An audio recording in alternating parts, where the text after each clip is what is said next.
Happy May Day, and to my fellow celebrators, Blessed Beltane. As many of you know, I'm working on a stage play adaptation of The Man Who Laughs by Victor Hugo, and in honor of the holiday, I want to share the Beltane scene I've written in the script.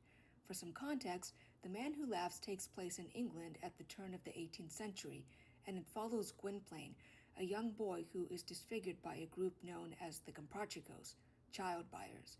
The Comprachicos make their living by buying children, surgically disfiguring them, and then selling them to circuses or to the aristocracy as jesters. After the Comprachicos disfigured Gwynplaine, they were banished from England for political reasons that get revealed later, and so they abandoned Gwynplaine in a snowstorm. As Gwynplaine is traveling through it, he finds a woman who is frozen to death in the storm, and she's holding her barely living baby girl. So Gwynplaine takes the little girl with him, and together they find shelter with a philosopher named Ursus. Ursus is a wandering wise man. He travels in a green caravan known as the Green Box, and he sells herbal remedies by the roadside, but he also knows a lot about philosophy and many of its Latin phrases, one of them being homo homini lupus, man is a wolf to man. And one day, years ago, Ursus found a little wolf cub in the forest, and he took him in as a pet and named him Homo, man in Latin, and he rechristened himself Ursus, bear. Man is wolf to man indeed.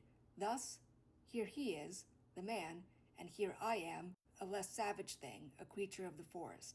That's Ursus's sense of humor, and we love him for it. So on that night of the snowstorm, Gwynplaine finds Ursus's caravan, and rather reluctantly, since he did everything in his power not to become a father, Ursus takes in Gwynplaine and the little girl, and he discovers that the little girl is blind, and so he names her Dea, Latin for goddess. He raises these two to be as wonderfully pagan and witchy as they could possibly get away with in 18th century England, and he raises these two to be traveling performers. Gwynplaine becomes a clown, and Dea works with him. In the performance, she portrays the goddess, of course, but Dea doesn't know about Gwynplaine's disfigurement. Gwynplaine keeps it from her because he and Dea have fallen in love, and he feels that if she knew what he looked like, that she might not love him, which of course is ridiculous, but that's the struggle Gwynplaine is struggling with. And so, picture it. The English countryside, 1704, May Day, and this is the first time we see grown-up Gwynplaine and Dea. Previously, we had seen them as children, and now, the Beltane scene from my play adaptation of The Man Who Laughs. Act 1, Scene 4. 14 years later, May 1st, 1704. The Green Box is on one side of a forest clearing full of villagers who are dressed festively for May Day. The women wear flowers in their hair, and the men are adorned with oak leaves.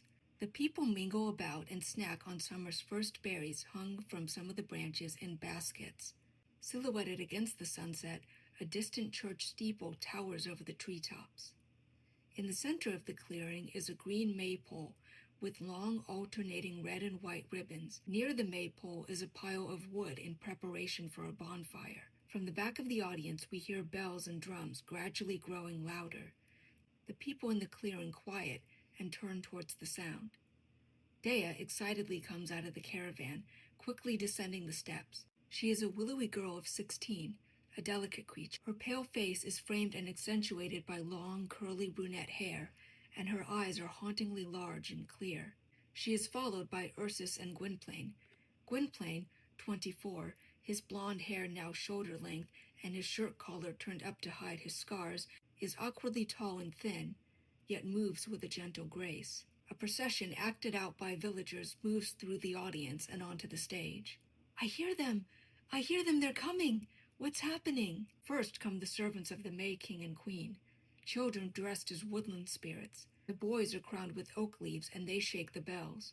The girls play the drums, except for one who scatters pink rose petals from a basket she carries, and flowers are braided in their hair. With the flower girl at the center of the group, the children gather around the maypole and turn to face everyone. The May Queen and May King, both in their 20s, are making their way through the audience. The May Queen wears a flower crown. The May King wears one made of oak branches and leaves. Now they all gather about the maypole. What color is it?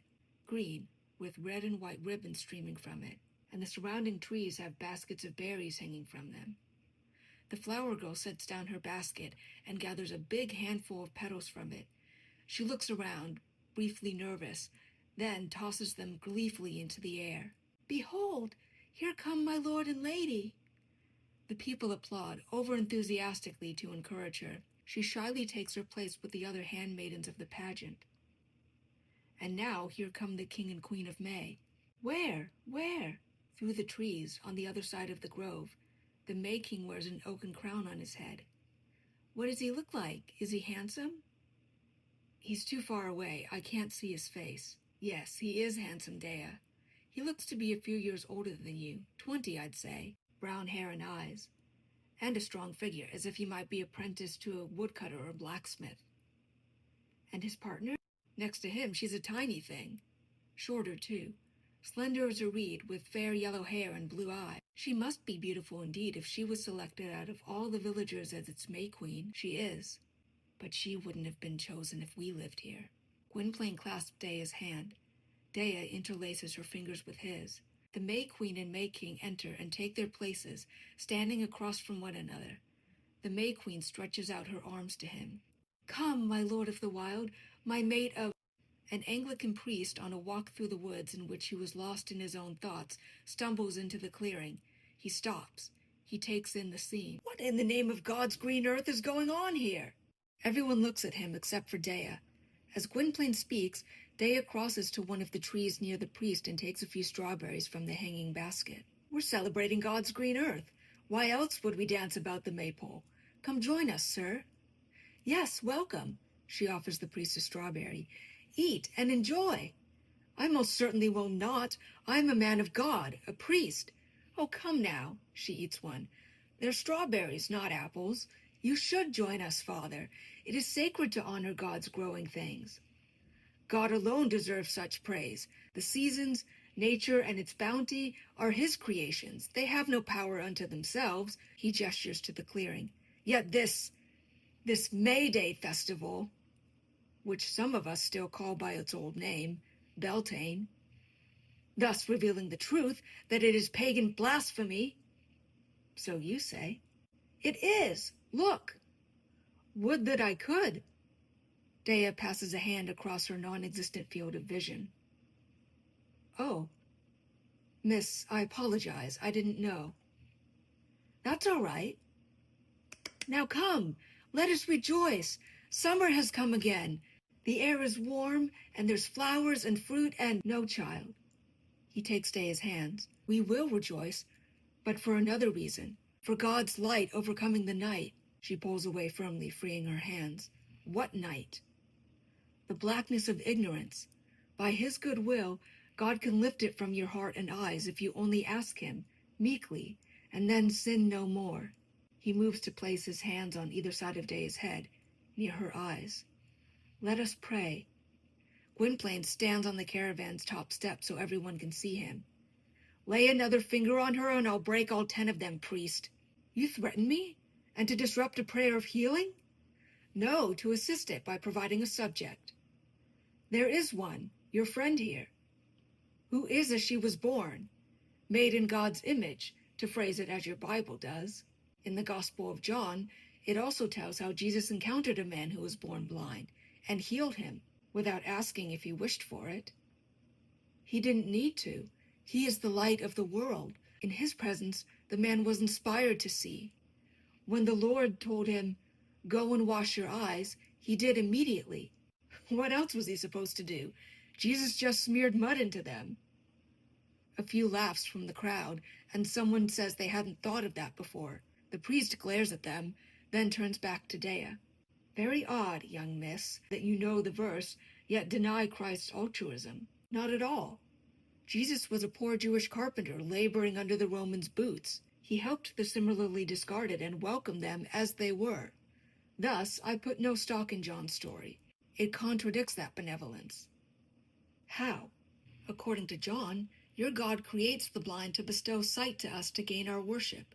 If so, then he is not kind, but cruel." "Little strayed sheep, if not for your eyes, then your soul, please, let the divine light move you." "Oh, I will, when I dance about the Beltane fire tonight, as I am." "As you are indeed. To your darkness, heathen whore! Gwynplaine rushes across the clearing in rage. He nearly reaches the priest, but Ursus restrains him. Let him be! Let him be, Gwynplaine! Well, man, you said you would leave us to our heathendom. The priest leaves. Ursus waits until he's gone before releasing Gwynplaine. A pause. Then the villagers laugh and applaud, nervously at first, but more confidently when they realize the priest isn't coming back. Good work, dearie! Aye, for once the old billy goat heard something other than his own bleating. Villager 3, a young man, makes his way through the crowd to them, and from someone so gracious. Gwynplaine clasps her hand first. The villager, realizing his mistake, backs off apologetically. Ursus, to smooth over the awkward moment, addresses everyone. If the idiot wishes to seek only the lake of fire amidst God's creation, let him. He's left us to the rest of it, to the forests and fields, and to all their blossoming. To the joy of May, let the festivities resume. Everyone agrees happily. The villagers acting out the pageant get back into place. The May Queen reaches out her arms across the clearing to the May King. Come, my lord of the wild, my mate of the growing green. Bless the May with your warm rays, with your budding seed. The May King reaches towards the May Queen, crossing the clearing as he speaks. Arise, my summer maiden, my mate with flowers round her head. Bless me with your love, embrace me in this season's bed. Now before one another, the May King ceremoniously kisses her hand. The May Queen, likewise, kisses him on the forehead. They turn to the crowd. Dance for the sake of summer! Everyone cheers. 2 villagers exit. The rest cluster around the maypole, men taking the white ribbons and women the red. Homo, fastened to the caravan, appears from under it, wagging his tail at all the happy people. Amidst the human hubbub, from off stage, a dog howls. Homo excitedly pulls his leash to its full length, sniffing the air, howling in return. What is it, Homo? Another dog, a rather pretty one, is near. Ah, Ursus unfastens Homo's leash. To the season's pleasures, my friend. Homo dashes across the clearing, exiting. And my pups come from it. By now, the villagers are in position. The children serving the May King and May Queen play their drums and bells. The dance begins, weaving the ribbons about the maypole, moving faster and faster with each loop. It's begun! Let's go! Not me, Dea. My bones are too old for such fervent dancing. I'll leave that to you. Now be off, make merry. We will. Gwynplaine, come. Come dance with me. No, Dea. I'm content with just watching. You go. You dance. Not by myself. Gwynplaine looks at the dancers. Some of them are eyeing each other flirtatiously. A sister shouldn't ask for such a dance. But I'm not your sister. I know. So come. Dea takes his hand and draws them in the direction of the music. In a nervous tick of his, Gwynplaine runs his free hand over his scars. He lets go of Dea's hand. Dance for the summer, Dea. Summer's birth is when the May King notices Dea trying to make her way towards the celebration. Lady, would you like to join us? Dea curtsies. If my lord of the forest wishes, I'd be honored. The May King leads her over to the maypole. He places a red ribbon in her hand, then returns to his place beside the May Queen. The 2 villagers re-enter with torches and stand on either side of the pyre. Dea clasps the ribbon and joins in the dance. The weaving of the ribbons finishes as the sky changes from sunset to the dark blue of early evening. The pyre is lit to great cheers. The dance moves to around the bonfire with blissful chaos as villagers break into pairs. Some join easily. Others, including Dea, can't quite keep up and are eased to the edges of the clearing. Some couples, both outside of and in the dance, slip away from the bonfire, exiting for intimate time alone. On the side of the clearing opposite the caravan, Dea slows to a walk from dancing. She cautiously makes her way through the crowd, trying to find the green box. A man and a woman, mostly hidden among some trees, lie in a tender embrace directly in Dea's path. She stumbles over the couple's outstretched legs. Seeing this, Ursa starts toward them, but stops to let her handle it herself. Dea and the man and woman cry out in surprise. Hey! Oh, gracious, I'm sorry. You should be. Relax, sweetheart. She didn't mean to disturb us. Look, it's just the blind girl. Oh, it is. Miss, forgive me. My dear's right. No harm done. Good. Are you enjoying the festivities? We are. We are. Right. Well then, I'll leave you to the sacred grove. As Dea turns to go, she hears forest foliage rustling as the man and woman lie back down, the rippling of clothing being undone. She quickly and quietly takes a few steps away. Behind her, the sound of a light kiss, lips against a cheek. Dea stops. She listens deliberately now, knowing she shouldn't. Another kiss. Dea touches her own cheek. A beat. She sadly lowers her hand. Ursus approaches Dea and leads her across the clearing.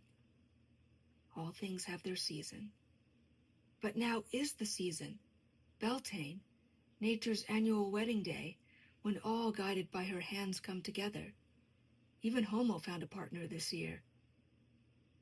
A few still dance about the fire. In a crowd, even a small one, customers can be found to spar with, and I'm in a sporting mood. But will you be all right in the caravan, Dea? Of course. Gwynplaine will be there. They reach the caravan and enter it. Gwynplaine is inside, looking out the window at the dance, which is in its last laps around the bonfire. The dance looked wonderful. Ursus gathers a basket of medicines. Dea sits on the bed. It was. And you look lovely. Did I? Yes, as always. Gwynplaine sits beside her. Ursus, the basket over his arm, starts for the door. Where are you going, Ursus? Summer has returned, and with it the thickening of the air from plants blooming. That can irritate the eyes, the nose, and throat. But for such allergies, I have remedies. They'll be appreciated, I'm sure. You're going now? Why not? The fire's dying and most of the dancers are gone. It's late. It's not so late. People are probably asleep. Do people sleep well on Beltane night, Ursus? Traditionally not. Ursus gives him a look. Gwynplaine understands. He looks at Dea, at the bed they're sitting on. Customers will return tomorrow, Ursus. Hasn't it been long enough of a day? It has. But it'd be a shame to waste this evening's fair weather. You're right. It is the first truly warm night of the year. I think I'll go sit outside for a moment. Dea, would you like to come with me? I'd love to. Gwynplaine and Dea exit the caravan and sit outside. Gwynplaine puts an arm around Dea and she rests against his shoulder. The bonfire has burned down to glowing embers, and the remaining villagers are exiting, drifting homeward. A boy, one of the children who was in the pageant, dances across the clearing, followed by his mother and father. Though tired, the parents smile, watching their son. You could dance the night away. I could. Today was such fun. Can I serve the May King and Queen next year? We'll have to wait and see. But this May Day is over. The music has ended. The fire's down to embers. It's time to go home. And to bed. Go to bed already? Yes, we all need to go to bed. She looks eagerly at her husband, who answers with an affirming wink. Seeing this exchange, Gwynplaine slowly draws away from Dea. Just a few more minutes, Mother? I'll get you some strawberries. The boy runs about the clearing, twirling, leaping at the hanging baskets to grab berries. Thank you, darling, but I think I ate a whole field today. I couldn't eat another bite. The boy continues to dance about, ignoring his parents. So did I. Your mother's right. Come along. It's time to go. I almost got one. I'll milk the cows by myself tomorrow morning. So you can sleep. How kind of father. Won't a lion be nice? The boy leaps in the air. Just a little higher. Come here, now, or we'll sell you to the Comprachicos. The boy stops his leaping, terrified. No! Please don't fetch them! At the caravan, Dea faces the conversation, but Gwynplaine fearfully turns from it. Oh, we will. We should have tea ready for them when they come to negotiate a price. Splendid idea. It's only polite to do business over something to eat. Not the Comprachicos. They'll break my bones. That's right. They break the bones of the children they buy and stuff them into barrels to grow into all sorts of odd shapes. Then they sell the children to the circuses, which takes them away so they never see their parents again. Is that what you want? No. Then mind us. The boy rushes over to them. I will. See, here I am. The boy scurries off, exiting, and his parents start to follow. He's scared half to death. They turn back to Dea. And he's headed home. That's what's important. But you didn't have to frighten him with such a dreadful tale. Wait till you have little ones, love. You'll be surprised at what weariness makes you say. When he's older, he'll realize, like you said, that the Comprachicos are just a story. They're not. The parents exit. Poor little fellow. He'll probably have a nightmare tonight. I hope not. So do I. Gwynplaine turns to Dea. He clings to her and she welcomes the sudden embrace. You have always been my comfort. Would I be anything else? No. And yet... Gwynplaine? Yes. Homo comes bounding back to the caravan. Seeing Gwynplaine and Dea outside, he joyfully leaps upon them, separating their embrace. Gwynplaine and Dea laugh, petting him. There you are, Homo. And did you have a blessed Beltane? Homo licks her, then goes under the caravan and reemerges with a bowl in his mouth.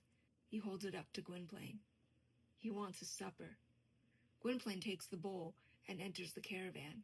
He comes back out with it filled, followed by Ursus. Gwynplaine sets the bowl in front of Homo, who eats hungrily. Ursus looks towards the now extinguished bonfire and the maypole wrapped in its ribbons. It was indeed a blessed Beltane this year, even with the interruption from that cleric. You handled him well, my little cub. I was taught well. She curls her hands like claws and growls. Gwynplaine and Ursus laugh. But he could come back, and nothing causes grief like an upstaged priest. So we'll be in the next town by then. I had the same thought. We should pack up and leave as soon as possible. I agree, but not to the next town. What? Why? As we pass, people shout your name in the street. No, they don't. They shout for the man who laughs. All the same, they call for you. They crowd around the green box to see our performance like meat packed in salt. This success in little village fairs. What are you saying, Ursus? We must go to London. London? Well, more precisely, to the borough of Southwark, which is considered separate from the city itself. Still, it's on the south side of the bridge. Yes, then, to London, to Southwark Fair. Nowhere else like it in England. Its grounds were royally sanctioned. Come have your amusement here so you'll not revolt. Actors vie for places there like knights of old fought for castles where beautiful women lived, because at Southwark a rolling platform can become a stationary stage. Stationary? We've never stayed in just one place. No, but time will insist on it. Going from one fair to the next is taking longer and longer. Even with Gwynplaine's help, Homo and I can't pull the caravan as far as we used to in a single day. Ursus, you're not that old. I'm afraid we are, my dear.